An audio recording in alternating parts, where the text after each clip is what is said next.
Hello Internet, welcome back to Wheel Work. Today we're going to be working on my daily / work car, which is a VY Commodore station wagon 3.8 V6. Have introduced this car in my garage tour video. It's nothing exciting, it's just an Ecotech V6. Auto, work car. What we're going to be doing today though is replacing the diff under the back of the car. The diff in this thing is really noisy. I think once upon a time it used to be an LSD, which these did not come with. I think it's had one put in at some stage. But if it was an LSD, it's the clutches in the LSD are flogged. I am going to be replacing it with an upgraded diff, just because I was able to get one for cheap. I do need something with an LSD as well, as I do a fair bit of towing, as well as I have a boat, so when I go down to the boat ramp, even with this diff in it, it just sometimes just sits there spinning one wheel trying to get the boat out of the water. So I do need something with a good LSD. So I guess I'll show you the diff that's going to go into it. Alrighty, so I thought before we remove the old diff with the standard ratio, I'd do a little bit of a 0 to 100. Theoretically speaking, with the slightly higher gearing of the new diff, it should do 0 to 100 a little bit quicker, but whatever. This is going to be the slowest 0 to 100 the internet's probably ever experienced. So I'm just going to give this to my helper. I'm just going to time it on my Fitbit here. So I'll just pull out onto the road. Make sure there's no cars. Give it a little bit of a stall up. 3, 2, 1, go. So exciting. About there. So we've got 9.8 seconds. It's pretty much what I'd expect, probably about 10 seconds. So what I'll do is I'll just reset that. I'll make a UE. And we'll do one more for a comparison.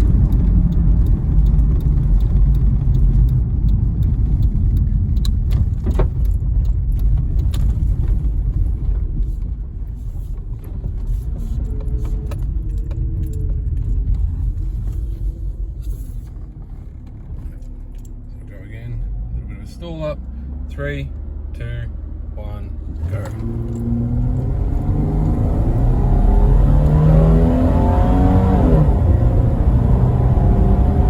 And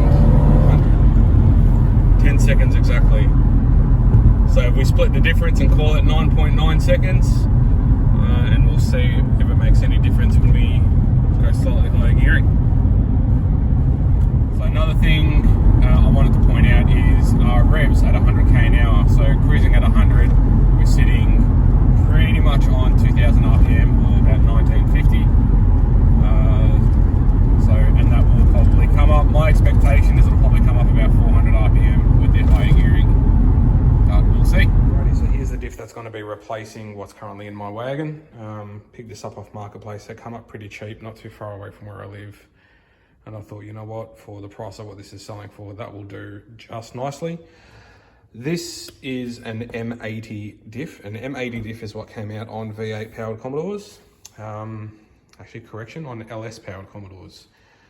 Early VT Series 1 that had the Aussie V8, the 304, still had an M78 diff, and 6 cylinders had an M78. M78s and M80s physically look quite similar. In fact, they're actually pretty much identical. The difference is inside. The M80s have a larger crown and pinion gear, so the two main gears inside the diff. So to take a bit more power, as well as a slightly larger center. This is an LSD, and it's also a 3.46 to 1 ratio. So this particular diff came out of a manual VY V8 SS Commodore. M80 diffs and M76 diffs came in multiple different ratios. M80s in particular came in a 3.07 to 1, in some instances a 3.08 to 1, so much of a muchness. They came in this one, which is the 3.46 to 1. They come in a 3.7 to 1, and I think some applications was a 3.9. So To my knowledge, as far as my understanding goes, 3.08 is on automatic V8s, 3.46 is manual V8s, 3.7 is HSV manuals, and I'm not sure what 3.9s came on. I'm sure someone on the internet will tell you. So basically all I've done, I've brought this home, I've popped 2 new axle seals in it. So while I've got it out, so in there and there, I've changed the pinion seal. I've also taken the pinion nut off and put a little bit of sealant on the thread. These things are common for leaking diff oil out of through the threads. And I popped the back cover off and just resealed it. Probably should have shown you guys inside it while I had it off, but I didn't, so it is what it is. How you can tell diff ratios on these things. So they normally have a sticker right here, which I've just painted over. So you can't actually tell, but in all, well, in some instances, the sticker's either been here or painted over, or it's faded, or the sticker's gone whatsoever, or altogether. So what you can actually do, how they actually work is, it's basically, in this instance, being a 3.46 to 1, that basically means 3.46 turns of the pinion equals 1 turn of the drive gear, so of the crown. So you can basically tell that. What I might do is I'll just show you quickly. I'll get my paint pen here. I'll put a mark. Oh, this is a dodgy paint pen. There you go, you can sort of see it there. And I'll put a mark here as well.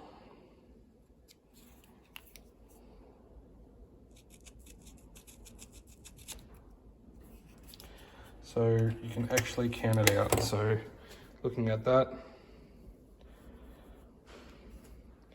that's 1 rotation.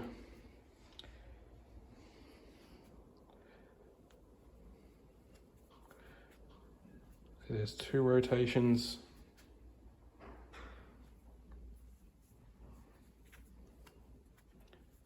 3 rotations. And 3.46, so pretty close to 3.5. If I go about there, that's back at the top. So that's how you can sort of count out and tell what gear it is. So we'll go about banging this into the car. Righty, IRS Commodore Diff Swap 101. So I've got the replacement diff here. Gave it a bit of a squirt of black paint, just to sort of make it look painted. Diff Swap 101 on these things, they're not too bad to do. A lot easier if you had a hoist. So basically, to remove the diff on these, each drive shaft has 6 Allen head bolts. You've got to remove them. You've got to unbolt the 3 bolts that go through the rubber donut onto the snout of the tail shaft, onto the pinion rather. You have 4 13mm bolts for the rear diff mount, which you've got to come out. Do support underneath the diff with a jack when you remove them, because it will drop. 2 ABS sensors. You can either remove the ABS sensors, which is what I normally do by unbolting them and just sort of tuck them out of the way, or else you can unplug them and take them out with the diff. Once you do all of that, then there's 4 bolts on top of the diff going through the rear cradle to hold the diff in. But I'll do everything except those 4 bolts at the top first, and then I'll give you a bit of an update as to where I'm at. Rightio, so that didn't take long at all. We have everything unbolted that we were discussing earlier. So I've got the 2 drive shafts unbolted. Do be careful with those bolts. They are usually done up pretty tight and they do strip pretty easily. So if you're doing this at home, make sure your Allen key or your Allen socket, whatever you're using, is in there all the way. Otherwise it will strip. I'm using my rattle gun with a 8mm on it. So that's how I do them, but you just got to be careful. So I've undone the tail shaft bolts, which are a Torx bolt. They look like that. And that is an E18, I believe. Yep, it is, E18. I also removed the tail shaft center bearing, just the 2 bolts of that, which are just 13mm, just to give me a bit more leverage on the tail shaft. Diff breather as well at the top there, you do have to pull that off, and then the 4 13mm bolts that hold the back of the diff up. So now that that's all done, there's 4 bolts at the top of the diff that hold the diff in. So there's 2, one there, one on the other side. And there's 2 at the back here. Let's see if I can shuffle under here enough so you can see.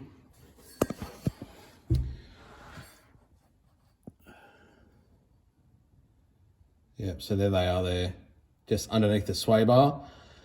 These bolts are a mungle to get to. The back 2 aren't too bad, but these front ones, there's not a lot of room to swing spanners and stuff in there, and they are usually done up very tight. And they are hard to get out once they're loose, especially if you're like me and you've got a thicker sway bar, an upgraded sway bar. Once they're out, the top of the bolt does hit the sway bar.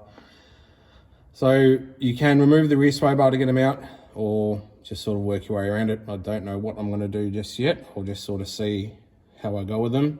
But I'll get those 4 bolts out, and once they're out, I will put the jack under the diff and pull the diff out. Okay, out with the old. Turns out this was an LSD, so just really flogged out LSD. So it's an M78 308 ratio LSD with a really stuffed LSD. I don't know if you can actually see this, but another reason is the actual housing down there is really pitted and starting to crack, which I've never seen before, but that's another reason why this thing's coming out. And we'll go in with the new in a sec. I'll just give you a quick look underneath the car, how it looks with the diff out. So that's how she looks with the diff out. All in all, those 4 bolts up the top came out not too bad. I was actually able to get the 2 front ones out as well. They did clear the sway bar, surprisingly. I didn't think they would, but they did. So putting the new one in is just a reversal of everything else we just did to get this one out. Also going to be replacing the differential mount, as the one on it was broken down one side, which I noticed when I was about to put the diff back in. So I've just ordered a new replacement one. This is a trans gold one. Just got this from my generic parts supplier. And I'm also going to fit this. I haven't run these before, but I have heard interesting things about them, so I thought I'd give it a go. This is a product by Super Pro, and that just basically presses into the voids around there. So it sort of just goes in kind of like that type scenario. And you can either use a press to press that in, which is probably a bit too brutal. I'm just going to sort of squeeze it together in the vise. All right, that's all in. Just sort of press together sort of fairly easily, bound up a little bit, but just put a little bit of grease around the edges. And that sort of all went in. It does say when you tighten it up, it will sort of flatten it out a bit more. But yeah, that's just sort of how it looks. So now we'll just bung it in the car. Okay, so we're all done under here. 4 upper mounts are back on, tire shafts back on, drive shafts on, ABS sensors. Got the new diff mount on, which is what I've just done now. She's a bit of a tight fit with that urethane mount in there. So it'll be interesting to see how she goes with that in there. Did give it another little touch up of paint while I was under here. Clean the paint off the tag. Just little details. It's all full of oil. I've used Penrite 80W140, which is a synthetic. You can also use an 85-140, I believe it is, which is a mineral. It's a tiny bit thicker, but that's what I had, so that's what I used. Actually, a little trick that I do when I'm filling diffs with thick oil is, on a container like this anyway, is I poke a little hole in the side of the container, and when I lean it over and the oil starts to sort of come out, I just put my little compressed air hose in here and I just give it just like tiny little squirts of air, and that just pushes the fluid straight out and in. Saves wrecking your hands trying to squeeze it because it is really thick, especially on a cold day. And you just basically got to support the bottle and just let it do its thing. So that's just a little trick that I do. So yeah, so what we'll do now is we'll get it down off the stands. I'll show you how I recalibrate the speedo with my scan tool, and then we'll take it for a drive. All right, so just wanted to show you guys how I go through and recalibrate speedos on Commodores. So this option is only available as far as I know on VY and VZ Commodores, and you've got to have a relatively good scan tool to do this. I have another scan. This is my, by the way, this is my Snap-on It's a Solus Edge scanner. I've had this around for probably 6 years. Just sort of get it updated every 12 months. I do have another little scan tool that I tried just out of curiosity if I can do this with, which is just this little King Chrome scanner here, and I was not able to get into the menus that I needed to get into. So basically, I'll go into my scanner here. I'll go down to Holden.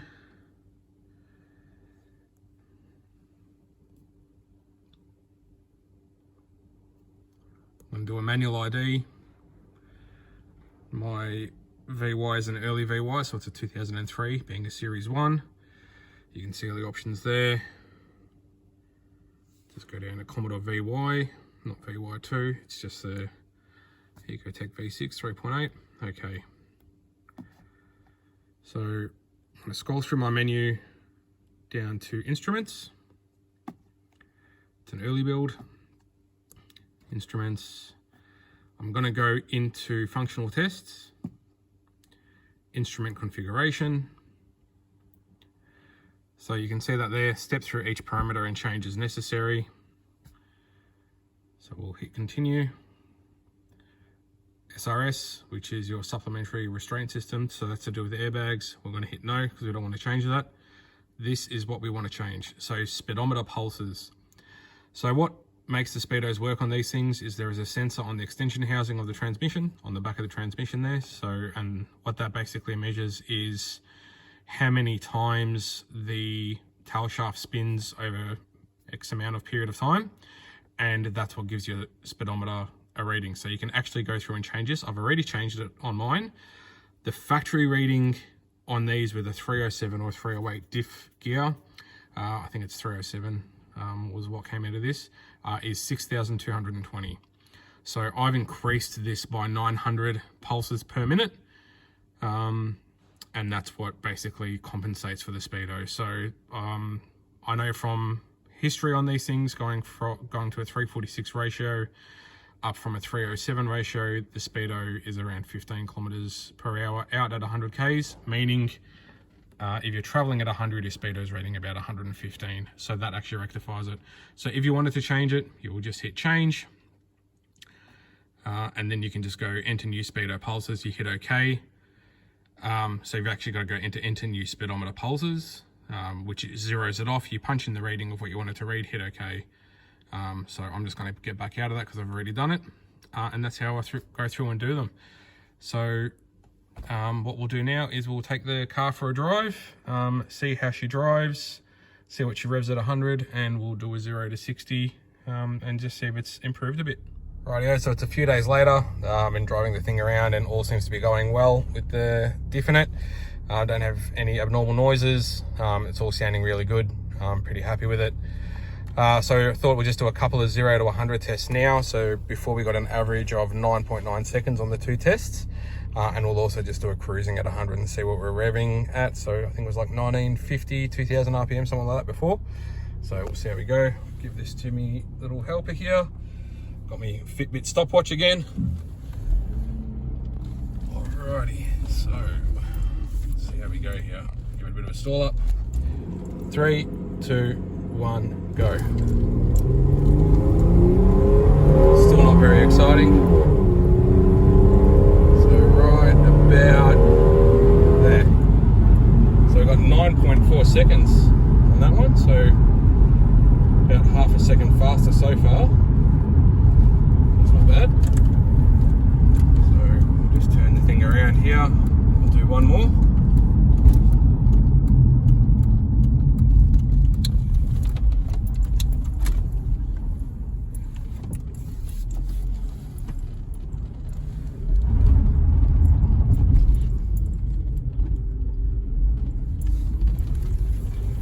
Alrighty, so here we go again. Bit of a stall up. 3, 2, 1, go. A little bit of wheel spin there. Right about there. And that one we got 9.3 seconds.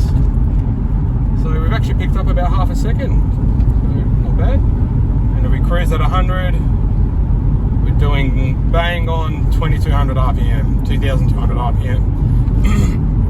So we've picked up here about 250 RPM, so very little sacrifice. So that's it, guys. You've had a bit of a rundown on diffs for these cars and how to install them. As always, thank you so much for watching. Appreciate the support. If you like what you're seeing, remember to like and subscribe. And we'll see you shortly for the next video where we've got something exciting happening at the garage. But yeah, stay tuned for that one. Good on you guys.